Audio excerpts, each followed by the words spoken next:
I enjoyed Dragon Ball Super, but it had its mistakes.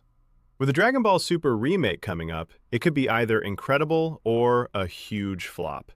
So, before any of this unfolds, I thought about what changes to the story would make it a huge success. Before this video begins, I would like to make it clear that not everybody will agree with all the changes I will be making, and that's completely fine. Everybody has his or her own opinions, so let's not temporize and let's dive straight into the video.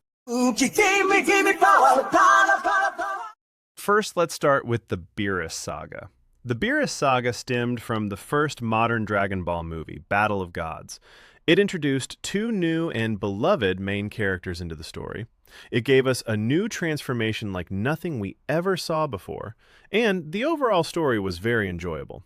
However, when the anime adapted the movie, it didn't add anything significant to the story, and the movie felt like it came after the anime saga with how unwell it turned out in terms of story beats and animation. However, the manga did a better job at adapting the movie, adding more content like Goku image training, making Goku use the new transformation throughout the whole fight in contrast with both the movie and anime, and if added Champa and Vados into this saga, which connected this saga and the Universe 6 saga. When they adapt the story of the Beerus Saga this time, I believe they should stay truer to the manga, keeping Goku's image training and also keeping Champa and Vados, and also keeping Goku in his new form so that the argument of Goku gaining the power of Super Saiyan God in his base form is debunked. I actually don't mind Goku reverting back to Super Saiyan like the movie in the battle against Beerus, but he should only retain the Super Saiyan God power only until the fight is done.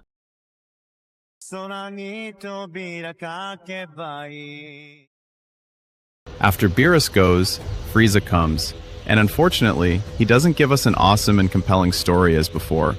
It is impossible to adapt this part of the story into something actually enjoyable to most of us without completely altering it in every way imaginable.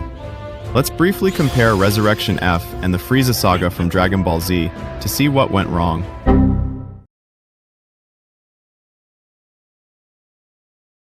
First things first, in Dragon Ball Z, this saga was connected to the previous saga.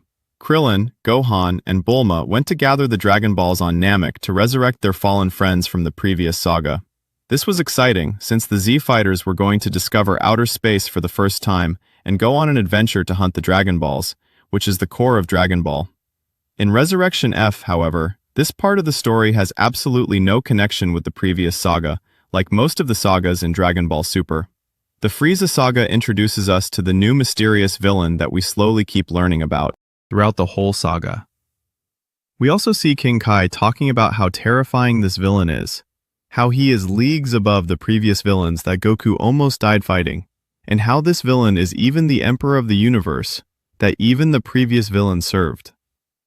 In Ressurection F, we were already introduced to Frieza, but he was already defeated ages ago by a much weaker Goku compared to now, and the story does nothing to make Frieza seem like a terrifying foe, like before. The story in the Frieza Saga was also much more rich, having the triangular cat-and-mouse chases between Gohan and Krillin's team, Vegeta, and Frieza and his henchmen. Ressurection F only plays out fights against Frieza's army, then Frieza himself, and nothing else. And for the most important part that made the Frieza Saga a favorite, and Ressurection F so hated, the transformation. Super Saiyan in the Frieza Saga was built up from the beginning, with Vegeta talking about the legend of the Super Saiyan that rises once every 1,000 years, and how that's the only thing Frieza, the Emperor of the Universe, fears, and how that's the only way Frieza can be beaten with how powerful he is. Super Saiyan was the result of Goku's character development of learning to accept his Saiyan nature along with his Earthling origins, believing he's a Saiyan raised on Earth, rather than outright refusing to accept his birth name, Kakarot, like he did against Raditz. Goku's transformation was also fueled by the buildup of rage from all of the horrible things Frieza caused, with the death of his best friend being the catalyst in Goku's awakening. Super Saiyan Blue, on the other hand, had none of that completely. Goku just transformed out of nowhere, and barely any explanation at all. Imagine any attack or explosion in anime.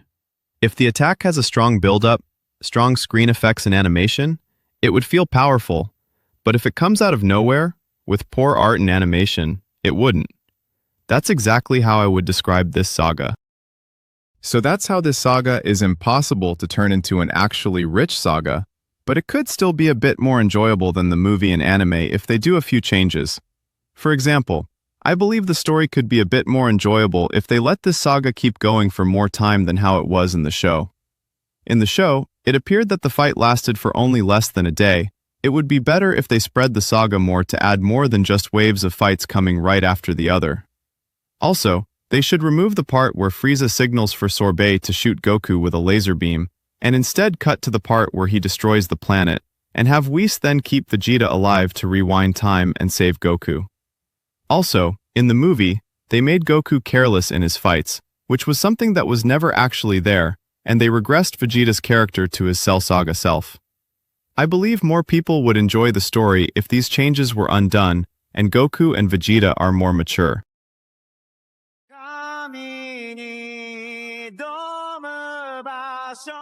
The Universe 6 Saga is the first Dragon Ball Super saga to not be adapted from a movie.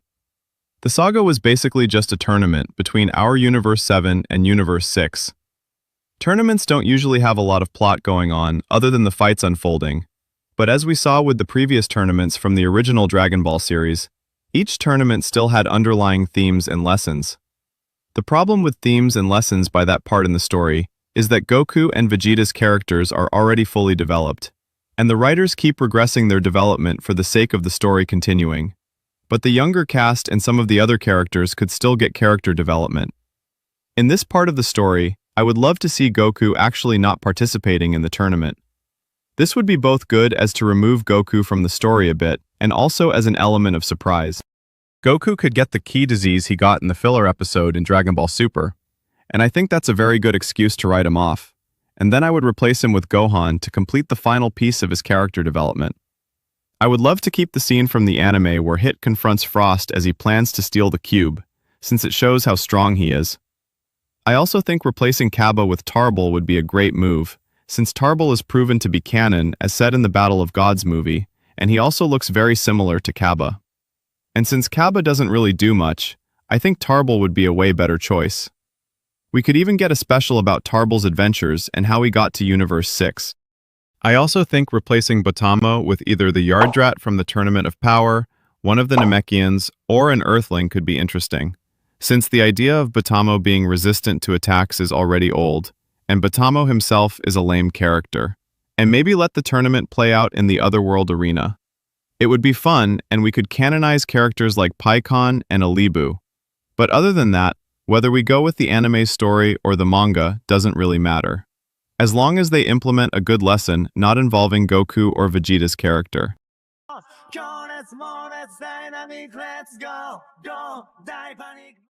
The Goku Black Saga is definitely an improvement from the previous stories in Dragon Ball Super, but I believe the manga did it better than the anime.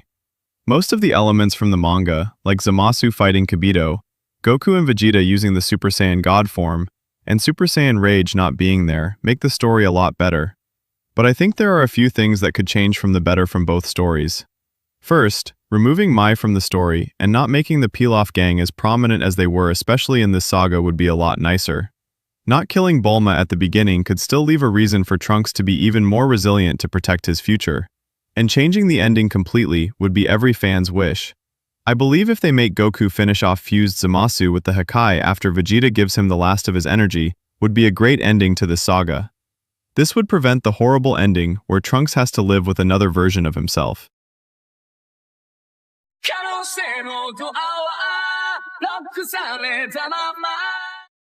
The Tournament of Power is when Dragon Ball Super really went to the next level. It was definitely a major step up from even the Goku Black Saga. The anime really elongated this saga, whereas the manga didn't give it enough time. It would be perfect if the remake goes for the middle ground between the two sources. The events should be more loyal to the manga, as we already saw the events of the anime as good quality animation, but some parts, like Master Roshi's episode and the ending, should stay the same. It would be a lot better if Tenshinhan and Krillin stand on the spotlight more. It would be amazing if Tien fought a character like Casserole of the Pride Troopers, for example, and knocked him out, instead of going for a double knockout with a random nobody. The Broly movie is also liked by a lot of people specifically for the new character designs and fluid animations, but the story itself is not as liked. People want the old Bardock and old Broly's personality. While it is impossible, going back to old Bardock specially and maybe old Broly's backstory would be fire.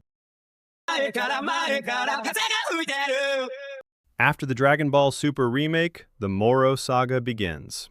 The Moro Saga is widely accepted as being the best saga in all of Dragon Ball Super, and I honestly agree. However, the saga could sometimes feel like a copy and paste of some parts from Dragon Ball Z. So the only thing I would like to be changed in the Moro Saga is for Moro to not be so much similar to Cell, and the other story beats not being too much like Z. Then after Moro is, of course, Granolah. I honestly don't think the Granolah Saga is good. While the story itself is okay, this saga calls for characters other than Goku and Vegeta being put on the spotlight. This saga still gives Goku character development that he already got in the Frieza Saga, where he learns to accept his Saiyan nature. It doesn't make any sense story-wise. Also, putting Bardock in the story was completely unnecessary, and the wish he made to Tarambo the dragon doesn't make any sense. I believe this saga would be perfect if Goku and Vegeta were switched with adult Goten and Trunks. Hear me out now. I know some of you think that Goten and Trunks might not be that exciting to watch, or maybe they don't fit within the story, but if you think about it, Goten and Trunks are still in need of character development. Them learning that the Saiyans were evil and caused so much trouble throughout the universe might be new to them, and would actually serve as an element of anticipation, since we wouldn't know whether Goten and Trunks would be able to defend their race with so little knowledge about their past or not. Maybe they'll get to believe they might be on the bad side, who knows? And I also would love to see this saga ending with Goku coming to save Goten and Trunks, and defeating Gas, and if there's any other opponent in just one shot, like how Frieza did in the end of this saga. This would show just how much Goku has developed. I know this is basically impossible to happen in the actual remake, but I personally believe that this would work way better than having just Goku and Vegeta once again fight another one of those cool characters and whatever. As the superhero saga from the manga would get adapted, that would mean we would see the stuff that happened before and after the movie. If I could change something about it, I would not include Saiyaman X 1 and 2, since it feels too forced, and also the Trunks X My Ship, because it doesn't fit into the Dragon Ball universe. I would also let Tien and Yamcha participate in the fight against Cell Max. I mean, Krillin and 18 fought against Cell Max. I am sure Tien and Yamcha would be fine. Let's be real, Trunks and Tien have to get their outfits changed. Their outfits look awful, but that would probably not happen.